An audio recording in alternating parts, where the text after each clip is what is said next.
अच्छा निरहुआ की आदत है झूठ बोलने की, डींगने की, मतलब वो भौकाली आदमी है, बोल देते हैं। अच्छा भौकाल का जमाना भी है, जितना करो ना उससे ज़्यादा भौकाल मारो, तो वो निरहुआ का थोड़ा टक्कर दे सकते हैं। लेकिन अभी नमस्कार, आप देख रहे हैं सत्यवान समाचार। मोदी जी लगातार रैलियां कर रहे हैं और उसमें आपत्तिजनक शब्द भी बोल रहे हैं। सर, इस पर आपकी क्या राय होगी, जो कि रैलियां चेक कर रहे हैं लगातार और आपत्तिजनक शब्द भी बोल रहे हैं?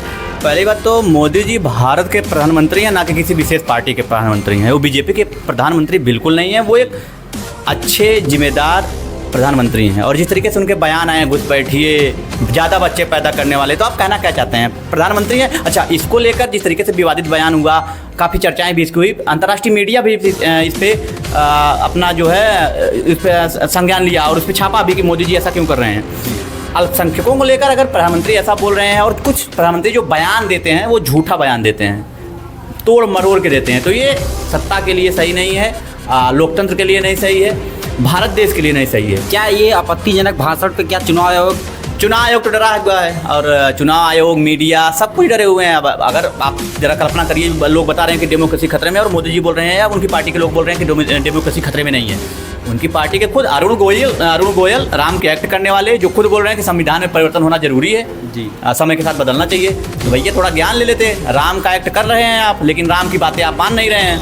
हाँ, एक्टिंग करना और रियल लाइफ में बड़ा अंतर होता है। अरुण गोविल जी भगवान बने हैं, इसलिए बने पड़े हैं क्योंकि राम की एक्टिंग कर लिए और राम की बातें नहीं मान रहे हैं। जिस तरीके से बातें चल रही हैं ये सब मतलब आप मुद्दे की बातें नहीं कर रहे हैं। क्या बातें हो रही हैं? अनाप शनाप की बातें हो रही हैं।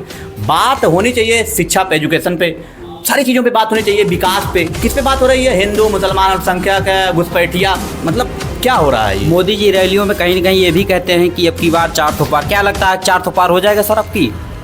झूठ की सरकार 400 पार हो सकता है, क्योंकि आप बेईमानी पे उतर आएंगे तो 400 पार हो ही जाएगा। आप एक बात बताइए, जिस तरीके से लोग बता रहे हैं, विपक्ष के लोग भी बता रहे हैं और खुद प्रधानमंत्री के जो सांसद हैं, कार्यकर्ता हैं, नेता, वो कह रहे हैं कि हम संविधान को परिवर्तित करेंगे, डेमोक्रेसी को ख़त्म कर देंगे। तो ये तो है ना कि आप 400 पार लाएंगे, चाहे जैसे लाएंगे, और फिर संविधान में परिवर्तन कर देंगे। ये कोई और नहीं कह रहा है, खुद बीजेपी के नेता कह रहे हैं। और इस पर जिस तरीके से प्रतिक्रिया आई है मोदी जी की, अच्छा मोदी जी के जब कोई मौज लेता है तब मोदी जी की पार्टी को बुरा लग जाता है, जब वो सबका मौज ले रहे हैं तो कोई दिक्कत नहीं है। और प्रधानमंत्री जी की जिस तरीके से लहजा होता है रैलियों में, वो प्रधानमंत्री लायक तो बिल्कुल नहीं होता है। 75 साल के हो, शायद 74 साल या 75 साल के हो गए हैं। अब उनको भगवान सद्बुद्धि दे, क्या कम से कम ढंग की बात करें। वो ये जो विपक्षी पार्टियां, क्या उनकी टक्कर दे पाएंगी? विपक्षी पार्टियां टक्कर नहीं दे पाएंगी कि टक्कर बड़ी थोड़ा सा ये पेचीदा सवाल है, क्योंकि लोगों को बिल्कुल नहीं मतलब है विकास से, शिक्षा से। बताइए, उत्तर प्रदेश पुलिस का पेपर लीक हुआ, क्या ये मुद्दा है? चुनाव में, लोकसभा चुनाव में बेरोजगारी मुद्दा है, आरओ का पेपर लीक हुआ, क्या मुद्दा है? नहीं मुद्दा है। अच्छा एक बात बताइए, यही पार्टी जो कहती है कि हम अभी कुछ दिन पहले, 2-4 दिन पहले आदित्यनाथ योगी, माननीय आदित्यनाथ योगी जी, उत्तर प्रदेश मुख्यमंत्री, उन्होंने कहा था कि क्या गाय काटने वालों को आप वोट देंगे, ऐसा कुछ उनका बयान आया था। उनसे मैं पूछना चाहता हूँ, आप बता रहे हैं कि गौ रक्षा कर रहे हैं, 250 करोड़ रुपए चंदा किसने लिया? ये तो नहीं आप बता रहे हैं।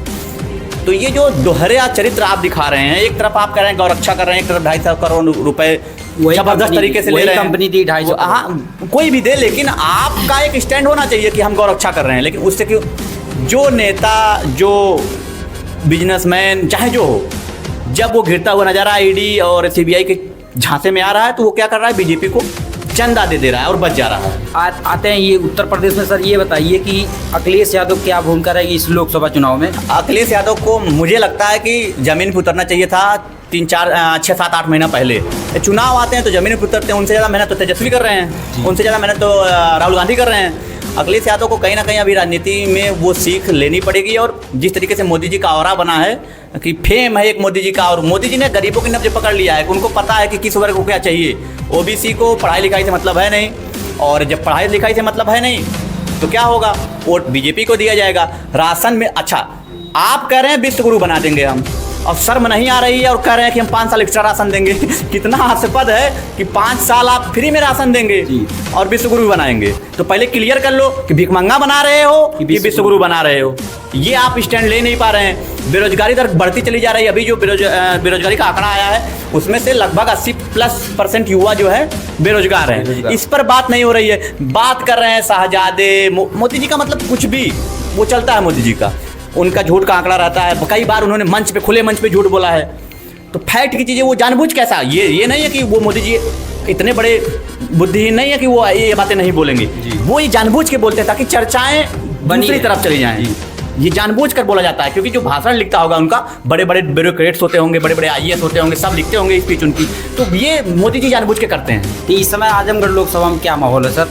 आजमगढ़ लोकसभा में तो जिस तरीके से नीलम सोनकर का, मैं तो एक बार बात हो रही थी, नीलम सोनकर का यहाँ पल्ला थोड़ा सा भारी मुझे नहीं लगता, क्योंकि नीलम सोनकर का जो एक आम जनमानस में धारणा है कि नीलम सोनकर 5 साल जीती थी, तो वो कुछ कर नहीं पाई। और इंदू चौधरी बसपा से हैं, तो वो भी मतलब एक नया चेहरा है और लोग उन्हें मतलब जानते भी नहीं।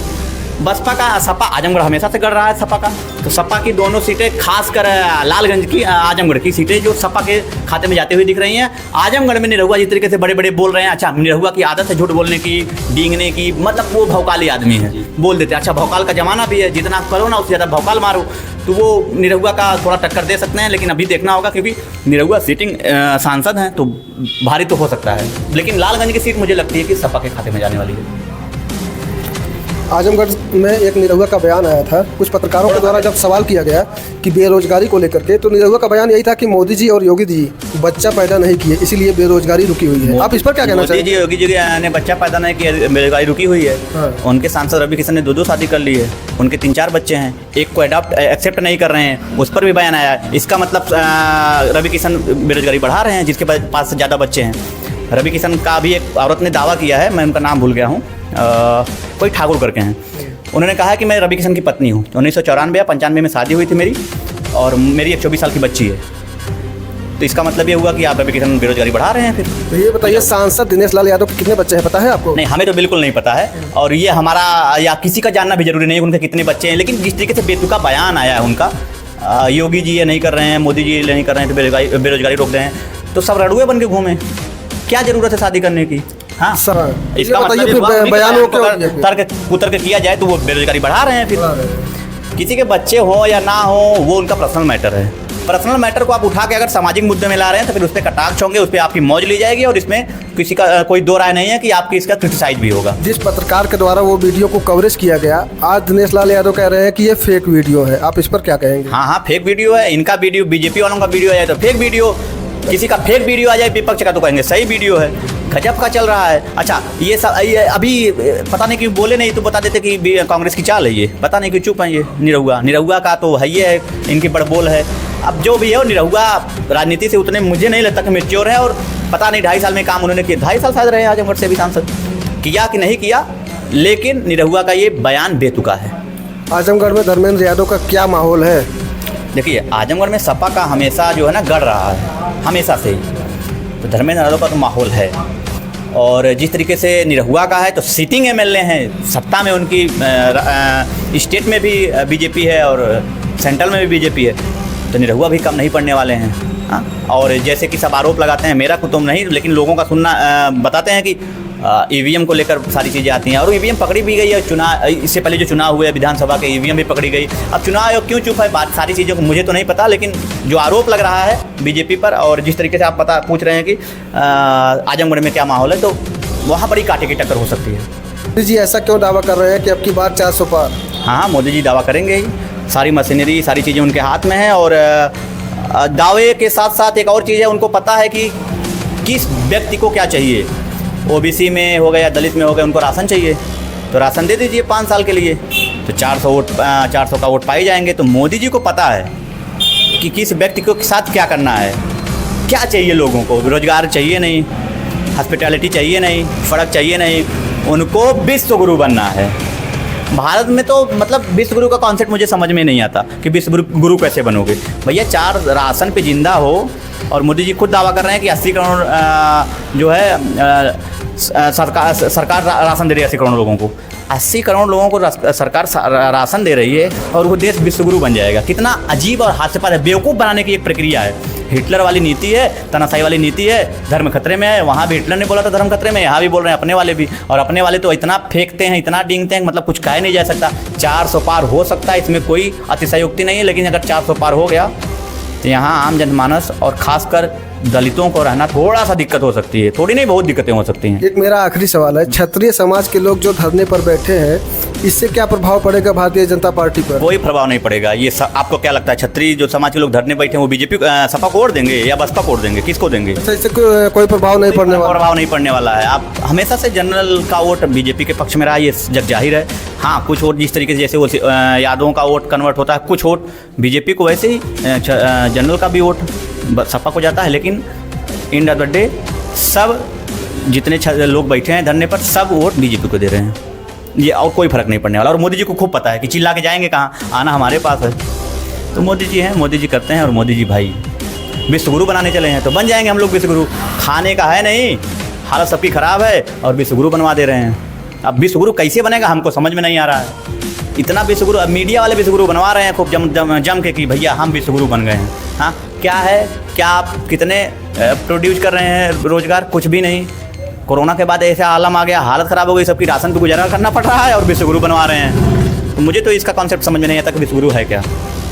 इसका मतलब आप अमेरिका को पीछे छोड़ेंगे हम लोग? अमेरिका की जितनी भी चीज़ें हैं, एजुकेशन से लेकर हॉस्पिटैलिटी तक, सारे विकास के काम हम लोग उसको टक्कर दे पाएंगे? कभी नहीं दे पाएंगे। चाइना को टक्कर दे ही नहीं पा रहे हैं, तो अमेरिका को टक्कर दे पाएंगे? तो साहब फालतू की बातें हैं। एक तरीके से सबको ये दिमाग में भरा जा रहा है विश्वगुरु विश्वगुरु विश्वगुरु। हाँ, डींगने में क्या जाता है, भौकाल बनाओ विश्वगुरु का, तो बन जाएंगे विश्वगुरु। ऐसे बना देंगे, वोट भी ले लेंगे विश्वगुरु। विश्व भिखमंगा ना बना देंगे विश्वगुरु के साथ साथ, करते करते विश्व भिखमंगा ना बन जाए। विकसित तो भारत विकासशील से हटाकर अल्प विकासशील में डाल दिया गया है, और विश्वगुरु से भिखमंगा ये बना के छोड़ेंगे, देख लीजिएगा आप।